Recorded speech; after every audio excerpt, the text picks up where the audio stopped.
Heimer, tenha um bom dia, meu caro amigo. Seja muito bem-vindo aqui. Antes de partirmos, sei que está viajando, que tenha uma boa viagem. Obrigado por ter vindo e por acomodar a minha agenda. E antes de chegarmos às possíveis escolhas do presidente Trump, se é que ele ainda tem alguma que lhe restam no que diz respeito ao Irã, você atribui alguma importância à utilização ucraniana de um míssil britânico? Inteligência britânica e americana para atingir com sucesso uma fábrica de munições russa a 800 milhas dentro da Rússia, a partir da fronteira Ucrânia-Rússia? Eu penso que o que isto representa é uma escalada cada vez mais intensa por parte da Ucrânia contra os alvos russos.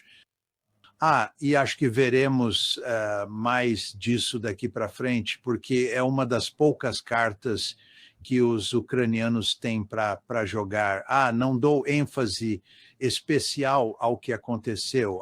Quero dizer, não acho que seja um grande passo de escalada. Acho que é um passo de escalada de médio alcance.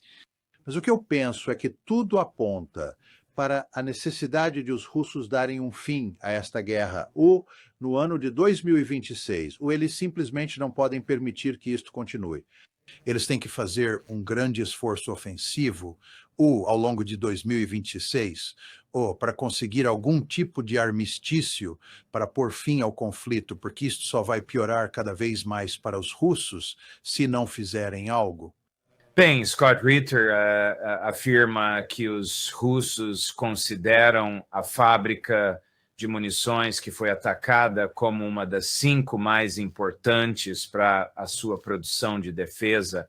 Na opinião pessoal de Ritter, ela é a número 1 dessas 5, mas ele reconhece que nem todos os analistas concordam com a sua avaliação. Existe alguma razão pela qual você não considera isso como algo escalatório? E enquanto você formula a sua resposta para essa questão, o Kremlin pode retaliar contra a Grã-Bretanha? Bem, não há dúvida de que é uma escalada, não estou negando isso. E eu acho que o que você viu nesta guerra é que ambos os lados subiram na escala da escalada. Certo. Mas lembre-se, em termos de escaladas passadas, os ucranianos, com assistência dos Estados Unidos e da Grã-Bretanha, invadiram a mãe Rússia. Eles colocaram tropas terrestres lá. Além disso, eles atingiram um dos pilares da tríade nuclear. Na minha opinião, essas foram escaladas de grande porte. Foram escaladas do tipo que jamais teríamos sequer contemplado fazer durante a Guerra Fria. Acertar uma fábrica de mísseis é importante, mas não é o mesmo que aqueles dois. Não, eu entendo. Essa é uma resposta sempre racional vinda de você, mas a paciência russa tem sido extraordinária. Quer dizer, este ataque à casa do presidente Putin, para mim, é o equivalente a algum país estrangeiro atacar Mar-a-Lago enquanto o presidente Trump estava na Casa Branca. Bem, esse é o terceiro caso, né? Eu não... Certo. E, no entanto, não há uma resposta massiva. Consegue imaginar como reagiríamos se qualquer país, por exemplo, a Coreia do Norte, a Rússia, a China, a Venezuela, qualquer país que tivesse a capacidade de o fazer, atacasse Mar-a-Lago? Eu penso que a nossa resposta seria rápida e massiva. Bem, se atacarem a Grã-Bretanha ou qualquer país da OTAN, correm o risco de se envolver numa guerra com a OTAN. Esse é o problema que os russos enfrentam. Quer dizer, eles estão contra a Ucrânia mais o Ocidente, mas quando se fala do Ocidente, está-se a falar da NATO. E há uma garantia do artigo 5 embutida no tratado da NATO. E o resultado final é que se os russos atacarem qualquer país da NATO, eles correm o risco de os americanos serem arrastados para dentro e acabarão numa guerra nuclear. E eles farão de tudo para evitar isso, né? O que eu diria é que os russos estão perdendo a paciência. Acho que o argumento que Scott e outros apresentam no programa está correto, que, só se pode forçar até certo ponto. E em algum momento os russos vão retaliar. É difícil dizer como isso será. Quer dizer, tem havido relatos nas notícias de que os franceses e os britânicos estão a discutir a possibilidade de dar armas nucleares à Ucrânia. Entendi. E Medvedev deixou bem claro que, se isso acontecer, a Rússia não hesitará em usar armas nucleares contra a Grã-Bretanha ou a França como retaliação. mas você vê onde isso vai dar, não é? Enquanto a guerra continuar e o Ocidente continuar a apoiar os ucranianos, os russos ficam cada vez mais desesperados e em algum momento acho que eles vão atacar, acho que isso vai acontecer. Como mencionei no início do programa, eu penso que os russos têm de pôr um ponto final nesta guerra até 2026. Certo. Não acredito que eles possam deixar isto continuar por mais 3 anos, sabe? Você vê notícias nos jornais de que isto pode prolongar-se por mais 3 anos. Acho que os russos não vão deixar isso acontecer. Então, os Estados Unidos estão negociando com a Rússia. Quer dizer, será que o principal negociador russo olha para o Witkoff nos olhos e diz: boa tentativa, Steve, não há dúvida, mas diga-me, se estou enganado, que isto não poderia ter acontecido sem a CIA? Fornecemos inteligência à Ucrânia. Eles não podem realizar nenhuma dessas operações sem a nossa ajuda, né? Quer dizer, não temos tropas no terreno e, sabe, não estamos pilotando os aviões, mas o fato é que nós apoiamos os ucranianos, eles não conseguem fazer isso sem a nossa ajuda. E os russos não têm a menor dúvida sobre isso. Acho que os russos entendem perfeitamente que estão efetivamente em guerra, não apenas com a Ucrânia, mas também com o Ocidente. E apesar de todos os esforços do presidente Trump para, digamos, afastar os Estados Unidos da guerra na Ucrânia, isso não aconteceu. E é por isso que estas negociações, como já disse em inúmeras ocasiões, são basicamente teatro kabuki, não levam a nada. No entanto, os Estados Unidos continuam a apoiar a Ucrânia de formas importantes. E a questão é, o que os russos farão a respeito disso? Quer dizer, se isto e talvez isso esteja um pouco fora da sua área, porque é estritamente da comunidade de inteligência. Se estivermos corretos de que a CIA orquestrou isso, encontrou o alvo, deu-lhes as coordenadas, seja lá o que a CIA faça, isso não teria que ter sido aprovado por toda a cadeia de comando? Ou podem os oficiais da CIA fazer isso por conta própria, apenas assumindo que eles têm a autoridade para isso, e o mesmo com o ataque à casa do presidente Putin? Acho que estas operações têm de ser aprovadas na cadeia de comando, mas a questão principal é até onde na cadeia de comando? E o meu palpite é, quer dizer, não temos provas concretas de que não chegou a Trump. Não acho que o Trump se incomode com assuntos deste tipo. Acho que foi provavelmente o Ratcliffe quem tomou a decisão de o fazer. Acho que o Ratcliffe provavelmente tem um mandato bastante amplo da Casa Branca para causar todo tipo de problemas aos russos, com o objetivo de os levar a fazer concessões na mesa de negociações, e acho que provavelmente isto apenas exigiu a aprovação do Ratcliffe. Só um momento, por favor, professor. Antes de passarmos para o Irã, aqui estão Larry Johnson e eu ontem sobre as negociações russas com os Estados Unidos. Como poderia ser uma negociação séria quando os negociadores são Steve Witkoff e Jared Kushner? Certo, ambos sionistas declarados em primeiro lugar. E então, como foi conduzido? Bem, eles estiveram em Genebra. Então, aqui estão Witkoff e Kushner. Primeiro, eles estão lá a observar os russos e ucranianos e fazem parte dessa negociação. Depois, ei pessoal, tempo, e eles correm para outra sala. Ok, eles falam com os omanes, que estão a atuar como intermediários. Eles não falam diretamente com os iranianos. Quer dizer, se isto fosse um processo sério, eles estariam a falar diretamente com os iranianos. E, de fato, enviariam uma equipa de negociação com pessoas que tivessem alguma experiência. Mas, sabe, eles foram e sentaram-se com os omanes. E depois voltaram a encontrar-se com os ucranianos e russos. E depois, isso não é uma negociação séria. Isto é amadorismo. Você concorda com o Larry? 100%. Eu não tenho absolutamente nada a acrescentar ao que ele disse. Ele acertou em cheio. Sim, enquanto passamos para o Irã, a manchete no Washington Post de hoje, imagino que você já tenha visto isso. General de topo vê risco em ataque ao Irã. O general Kane, cujo nome é mencionado, expressa suas preocupações a Trump. A escassez de munições e aliados que vacilam foram citados. Ora, uma notícia como esta não surgiu assim do nada no Washington Post, por conta própria. Alguém vazou isso, ou alguém avesso ao general, um amigo do general, ou alguém da CIA que usa o Washington Post notoriamente como o seu porta-voz? Você acha que o chefe do Estado-Maior Conjunto está dizendo ao presidente: não conseguimos fazer isso? Bem, voltemos a 14 de janeiro. Na manhã de 14 de janeiro, o presidente Trump parecia que ia atacar o Irão naquele dia. E duas coisas aconteceram. Uma é que o primeiro-ministro Netanyahu ligou-lhe e disse: por favor, não ataque, porque não estamos preparados. Nós, como Israel, não estamos devidamente preparados para enfrentar o contra-ataque que certamente virá do Irã. Mas, além disso, ele conversou com seus conselheiros militares naquele dia, os quais lhe informaram que não seriam capazes de apresentar um conjunto de alternativas ou um plano de ação militar que lhe permitiria alcançar uma vitória rápida e decisiva, certo? Então, o que o General Kane e os seus outros conselheiros militares estavam a informar-lhe no dia 14 de janeiro é que a opção militar não se apresentava favorável. O que acontece agora é que o General Kane lhe conta a mesma história. Temos mais poder de fogo e capacidade defensiva na região agora, razão pela qual os israelenses agora estão dispostos a fazê-lo.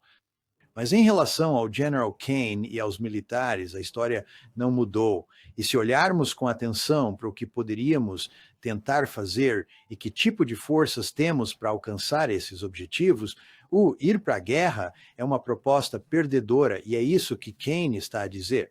É realmente bastante notável que, apesar de Trump parecer entusiasmado com a utilização da força militar, não há nenhuma estratégia disponível para alcançar qualquer um dos objetivos que ele deseja.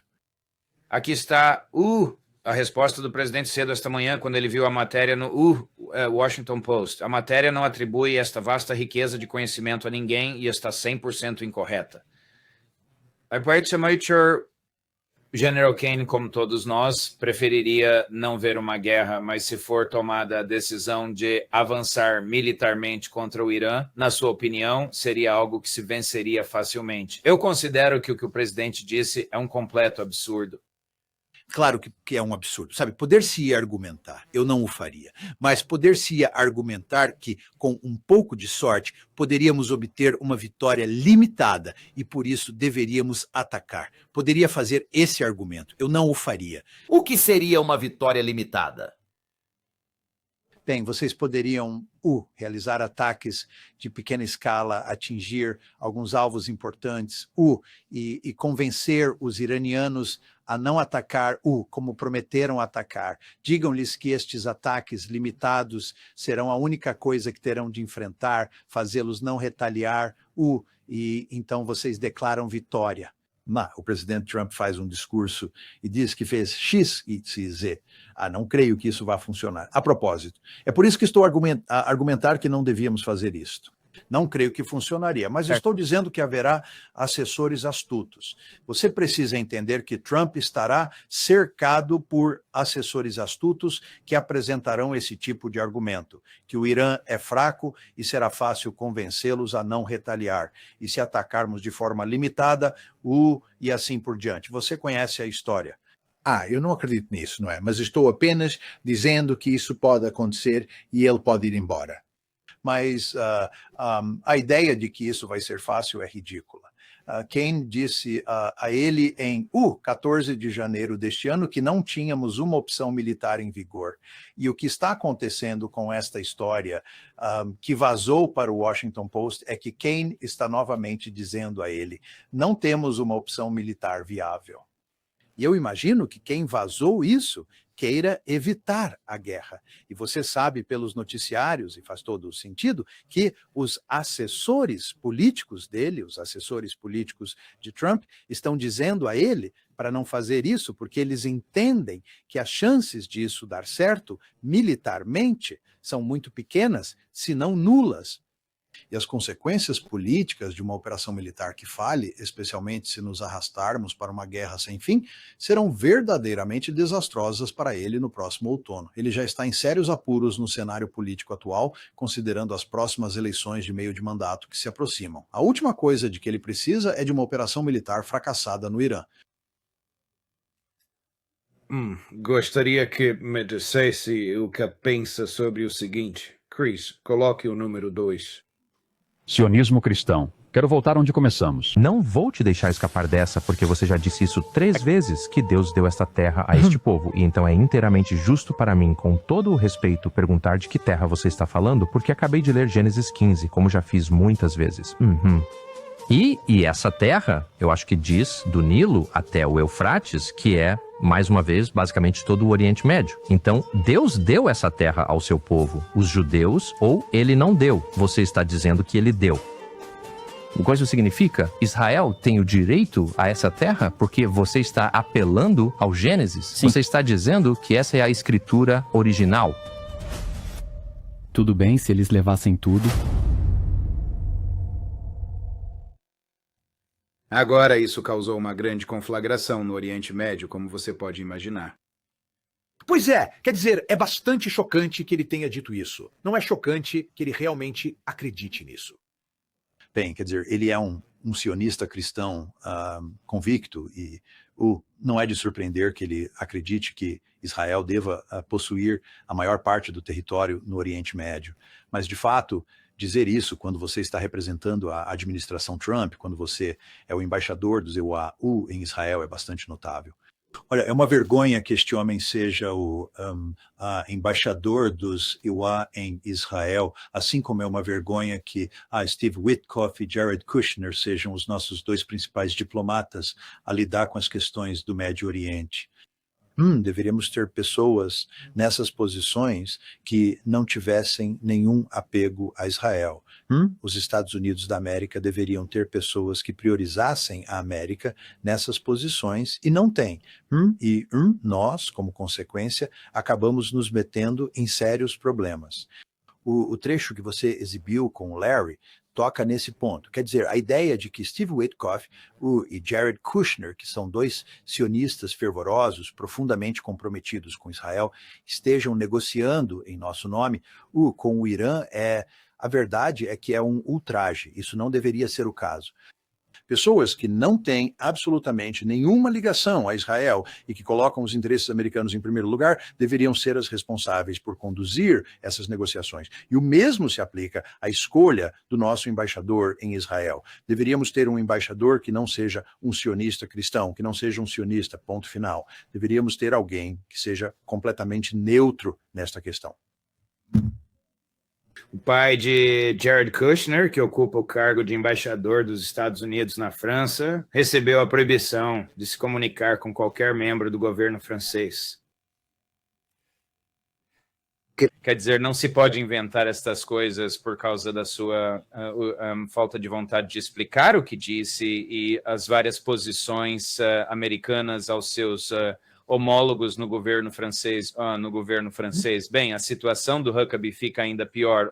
Professor, você está familiarizado, eu sei que está porque conhece todas essas coisas e porque já discutimos isso com os crimes horríveis de Jonathan Pollard. Veja isto, Chris, corte número 9. Jonathan Pollard fez algo que foi terrivelmente errado. Ele vendeu segredos. Ele não deveria ter feito isso. Ele foi sentenciado a 30 anos de prisão e cumpriu 30 anos... na verdade, eu penso que foi... Sim, acho que foi sentenciado a talvez mais de 30 anos, mas ele cumpriu 30 anos na prisão.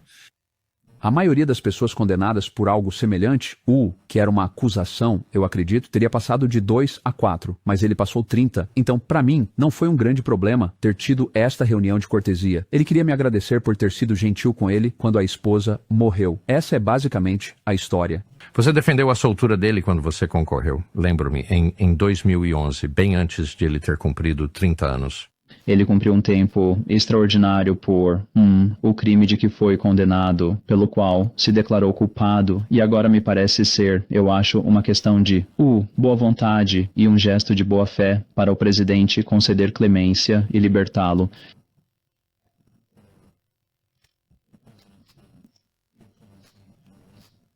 Este foi o maior traidor da história americana moderna, que vendeu nosso plano de batalha, vendeu nossos planos de batalha contra a União Soviética, nosso principal inimigo na Guerra Fria, ao governo israelense, que, segundo o diretor da CIA de Reagan, Bill Casey, os entregou à União Soviética. Por que defender a libertação desse cara antes que ele cumpra sua pena completa? Porque eu tinha vários amigos que sugeriram que ele já havia cumprido mais do que o tempo de sua pena e ele não queria mais viver nos Estados Unidos, ele queria morar em Israel. A entrevista que Mike Huckabee deu a Tucker Carlson é mais uma prova clara de por que ele nunca deveria ter sido nomeado ou confirmado pelo Senado. Você mencionou isso anteriormente, ele não é qualificado para este cargo. Absolutamente. Quer dizer, o fato de ele ter conhecido Aliás, aquele personagem ao seu lado é o Pollard. Sim, não, eu conheço a foto dele muito bem, mas o fato de ele ter se encontrado com Jonathan Pollard de forma amigável, quer dizer, foi um encontro social, eram os dois apenas se encontrando de forma amigável. Isso é simplesmente ultrajante, não sei o que mais posso dizer. Bem, e isso apenas demonstra a influência que Israel e o lobby israelense possuem nos Estados Unidos. Quer dizer, é preciso lembrar que Sheldon Adelson desempenhou um papel crucial para conseguir a libertação de Jonathan Pollard da prisão. E Sheldon Adelson, de fato, providenciou um avião para levar Pollard até Israel, onde ele foi recebido e tratado como um verdadeiro herói conquistador. E agora aqui temos Mike Huckabee, que está se encontrando e efetivamente abraçando Jonathan Pollard, que, como Tucker Carlson disse, é provavelmente o maior traidor de toda a história americana. Você realmente fica se perguntando o que isso diz sobre os Estados Unidos e sua política externa. E eu acho que é simplesmente, de novo, já usei essa palavra muitas vezes, mas vou dizê-lo novamente, é ultrajante. Você vê quem o cumprimenta enquanto ele beija o chão. Você sabe quem é aquele com a máscara. É o próprio Netanyahu.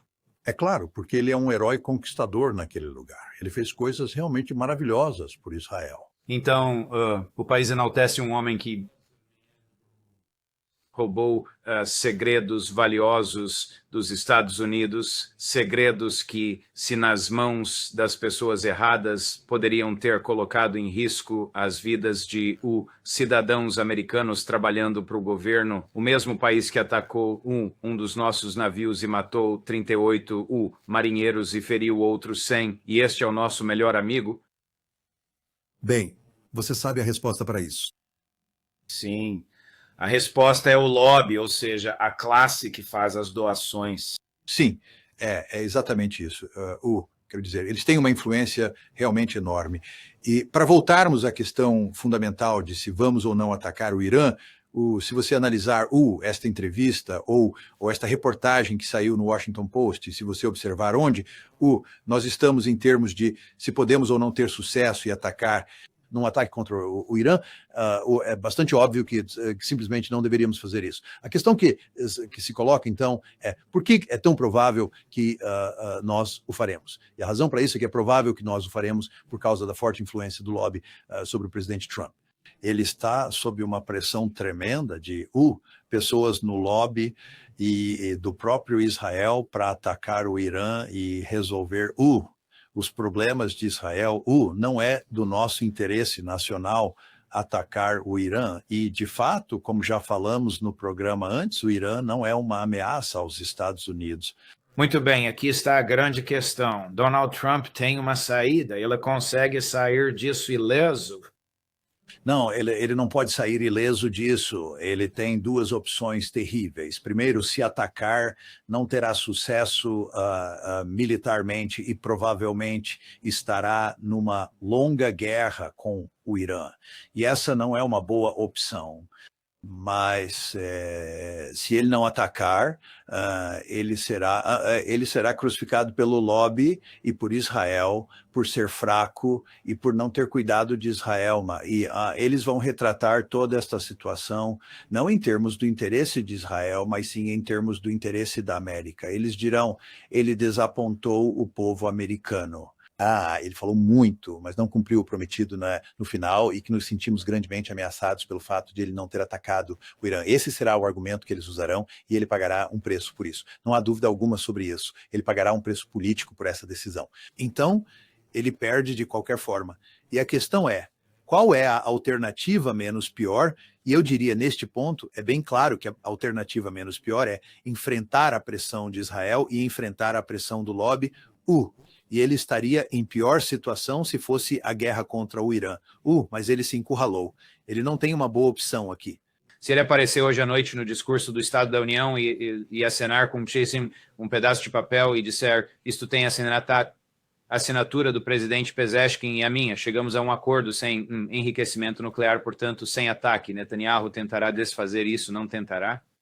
Não só Netanyahu, o lobby o fará, senhor esposa. Foi o que aconteceu com o JCPOA, certo? Erli Pausa quer dizer, o que estamos a discutir aqui nestas negociações que estão a decorrer agora entre os iranianos de um lado e nós do outro, é chegar a uma versão talvez melhorada do JCPOA.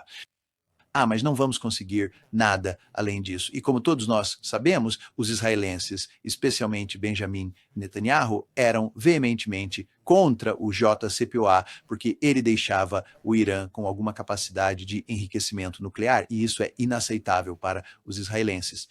Então, o pedaço de papel que ele acenará esta noite, neste cenário hipotético que você estava descrevendo, ainda deixará os iranianos com uma capacidade de enriquecimento nuclear. Isso enfurecerá os israelenses, enfurecerá o lobby e causará a Trump todo tipo de problemas.